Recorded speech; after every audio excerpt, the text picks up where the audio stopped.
Hello and welcome to ILTV's Evening Update. I'm Aaron Porras here with the latest news from Israel. 5 people were arrested in Lebanon yesterday on claims they allegedly were spying for Israel. Lebanese security services says the alleged spies are 2 Lebanese citizens, 2 Nepalese citizens, and 1 Palestinian. The 2 Nepalese suspects are women and the other 3 are men. The 5 are accused of contacting the Israeli embassies in Jordan, Britain, Turkey, and Nepal with offers to collaborate with Israeli intelligence services. A statement from Lebanese security said that during interrogation, the detainees confessed to the charges, admitting that they had called phone numbers belonging to the above-mentioned Israeli embassies with the aim of spying and passing on information. The investigations also revealed that the 2 Nepalese women were actively recruiting other Nepalese domestic workers in Lebanon, with the aim for spying for Israel. This is not the first time that Lebanon has arrested suspects that they claimed were Israeli spies.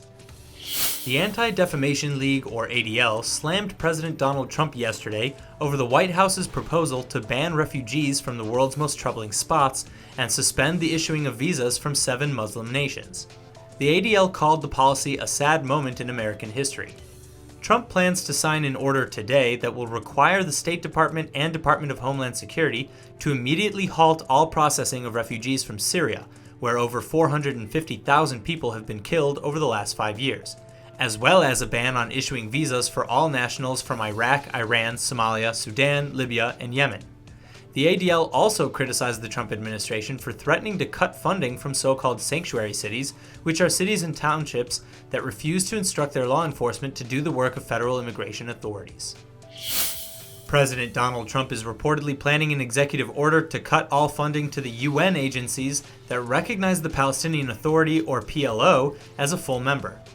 The New York Times reported that the administration is planning to create a committee tasked with reviewing U.S. aid to the international bodies and programs.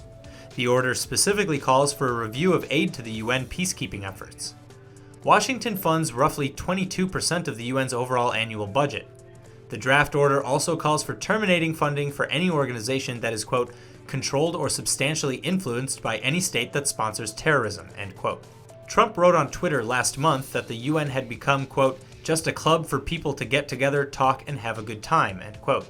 During his campaign, the president called for the U.S. to pull out of international organizations. In unusually strong criticism of Israel, Germany's foreign ministry expressed doubts yesterday on whether Israel is still committed to reaching a 2-state solution after it approved the construction of 2,500 new homes in Judea and Samaria. German Foreign Ministry spokesman Martin Schäfer said that the approved scale and political impact of the plan goes beyond anything seen in recent months. Plus, pledges to further boost settlements in the future leads Germany to doubt whether the Israeli government remains committed, as it has repeatedly stated, to a 2-state solution. Germany, a close ally of Israel, usually is very cautious in its criticism, merely stating that such settlements are an obstacle to the peace process without questioning Israel's willingness to reach an eventual peace deal with the Palestinians. In the latest move towards cannabis reform in Israel, new legislation has been drafted to completely decriminalize personal use of the plant.